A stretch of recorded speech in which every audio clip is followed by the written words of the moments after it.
I'm here with Dr. Group, who's an expert in GMOs, and one of the biggest questions I get in my inbox every single day when I look is how do I avoid GMOs, and specifically when I'm going to the grocery store, what can I buy that's GMO-free?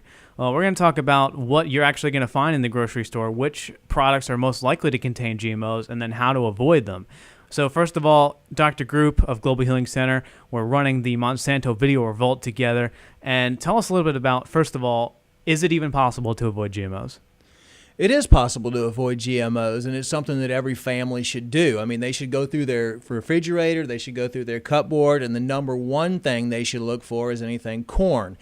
If it's organic, then it's GMO-free. But if it's not certified organic, then they're going to need to go through and look at any high fructose corn syrup, anything made from corn, any corn meal, corn chips that most people have.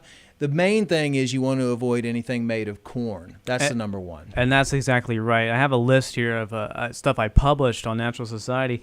The number one food item that is genetically modified is corn.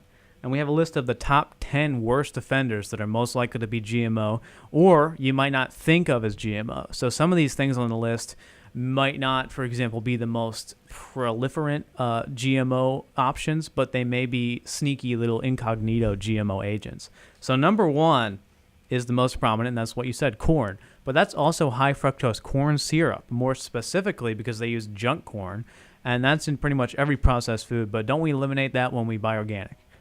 You do eliminate that when you buy organic. I mean, there might be some cross-contamination that we just haven't figured out yet, but for the most part, you do eliminate that when you buy organic. But let me just take that corn situation one step further. You have to remember that a lot of the USDA cattle and pig and chicken are fed GMO corn. So when you feed an animal GMO corn in their feed, those genetically modified organisms get into the cow, into the pig, into the chicken, and then you eat that. So it's not like just I'm going to eliminate corn altogether. You have to have organic meat if you're a meat eater, and then you have to also eliminate corn from your diet. And that's why we need to label GMOs and eradicate them completely, because it will ultimately spread. And it's a serious issue. But for right now, we are talking about food independence. So on this list too is soy, and that's another one. They say 96+% of corn is genetically modified. They say 94 or so percent of soy is modified as well, and that's even harder, I think, for me at least, to avoid than corn. I mean, soy's in so much stuff. Soy's in everything right now. I mean, just the best I can say on that is just become an ingredient list shopper. Take the time. You're going to see the same ingredients in most products. You're going to see soy lecithin. You're going to see soy-based products in there. If it says soy anything on the label and it's not certified organic, just don't buy it. I mean, I'm a big proponent against soy, whether it's certified organic or not, just because I know from all my research and from dealing with people who have switched over to soy because I think it's a good alternative to meat. Soy, it contains phytoestrogens and it contains compounds that are toxic to the body. So I personally recommend people avoid all soy, but to avoid the GMO aspect of it, and we're talking soy lecithin and soy in anything, make sure you do not buy any product that says soy on the ingredient label. And by the way, if you're a mother and you're using infant formula, look at that infant formula right now. And if it says soy in there or if it says corn in there, get rid of it immediately and switch to raw goat's milk or switch to from organic goats, of course. Breast milk. Breast milk, of course, is the best. I mean, I'm talking about any alternatives, but organic raw goat's milk or an organic non-soy-based baby food. Infant formula is the worst. But next up, we have sugar also, and genetically modified sugar beets were introduced to the U.S. market in 2009, and they've been modified by Monsanto to resist herbicides. So we already know to avoid sugar, don't we? We know it's a health destroyer, and we've seen the research on that with Lipton and others.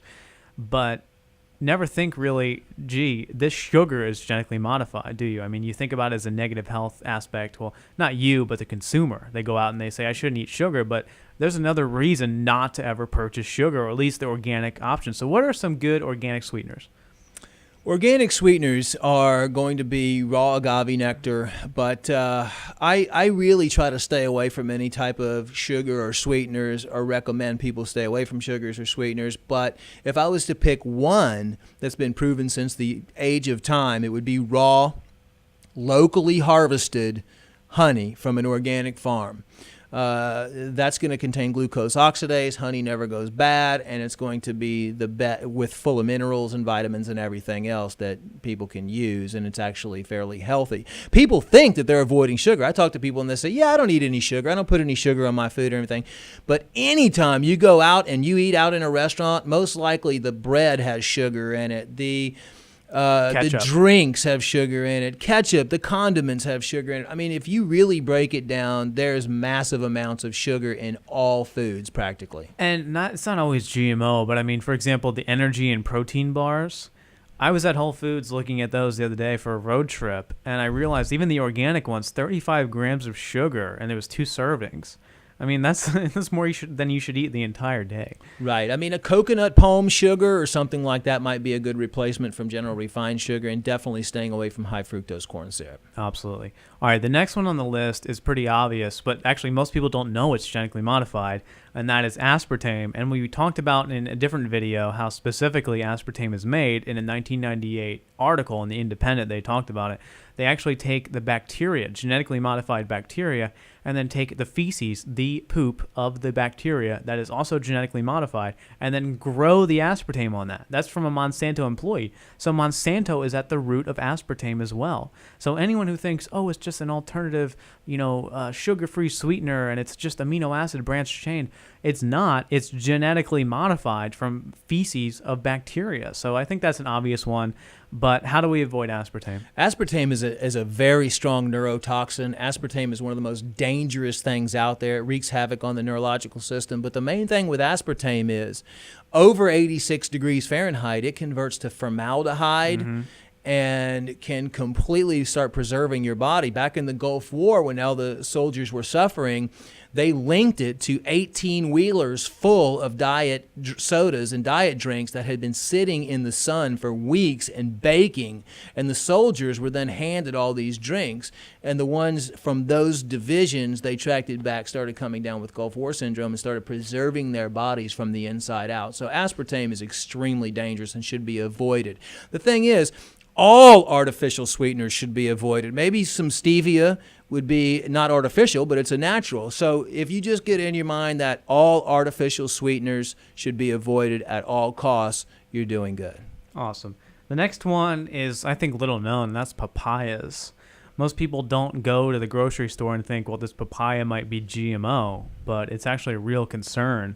We might not be seeing it widespread yet around the world, but it's something to think about. I don't think we really have to talk much. Do you have anything to input about that? Well, the thing is with papaya, not a lot of people eat it. I mean, it's not one of the things that 90% of the people when they go grocery shopping come home with. It's more of a Southern and South American delicacy. But I don't think there's huge worry right now. But if you do eat papaya, you want to eat certified organic papaya. Yeah, absolutely.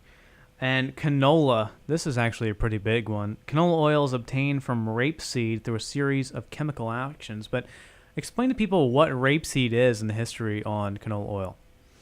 Well, the big fight against Monsanto really started with rapeseed production. And I think rapeseed is mixed with something else to make canola, isn't it? That's the whole thing, is that rapeseed isn't even a real thing at this point. Monsanto has created so many concoctions that canola oil, for example, is not even a real food. No, it's like canola oil is a mix of rapeseed and some other type of oil. I'm not sure exactly what it is, but the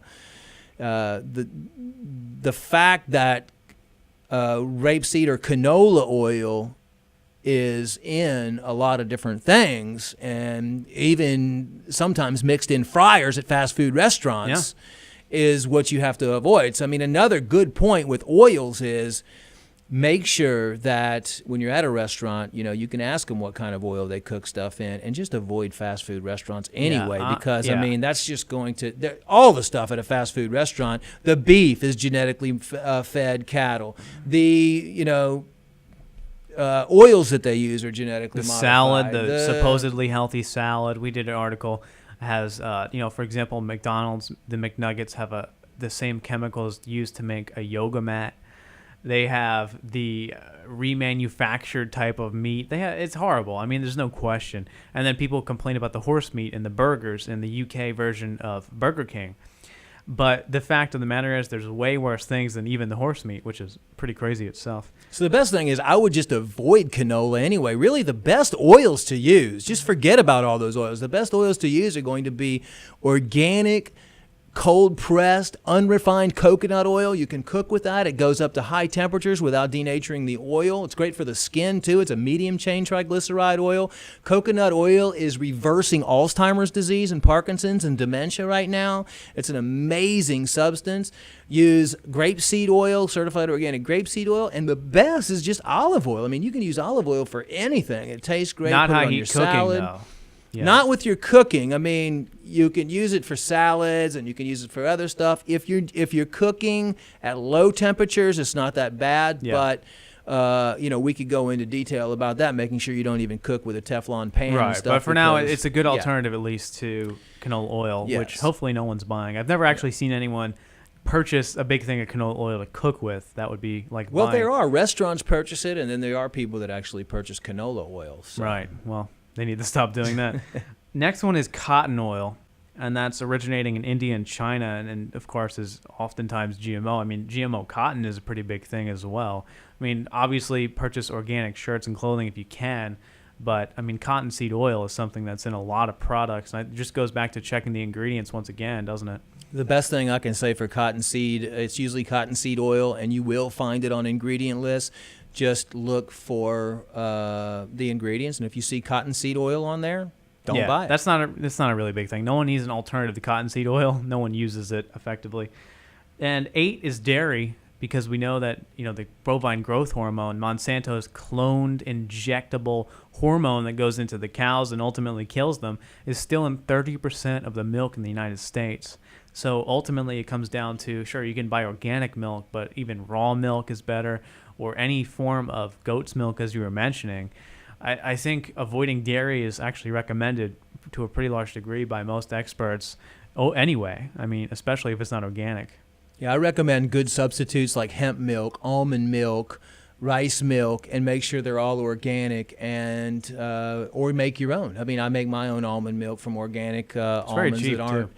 irradiated, because a lot of the stuff is irradiated coming into the country. So Yeah. the recombinant bovine growth hormone in dairy and in cheese and everything like that is actually, we've seen a tremendous rise in ovarian and reproductive cancers, especially breast cancer in women. It wreaks havoc on children's hormone levels, wreaks havoc on male hormone levels, and it wreaks havoc on female hormones. So you have a hormonal disruption that happens, and not only that, the cows have mastitis, and you end up with pus residues in the milk and blood cell residue in the milk, and it's just one thing that should be avoided, because when that happens, the cows are shot up full of antibiotics, they're shot up full of vaccinations, they're shot up with all kinds of other stuff, and ultimately that residue comes out through the milk. Definitely. So the last two are not really as big, and I don't think we need to go in depth, but they're zucchini and yellow squash, and they're modifying to resist certain viruses. They're not really a big deal right now, such as corn or anything like that, or soy, but it's something to think about if you're constantly purchasing zucchini and squash, to make sure you're buying organic alternatives, or at least non-GMO, because this will be an increasing issue over the years.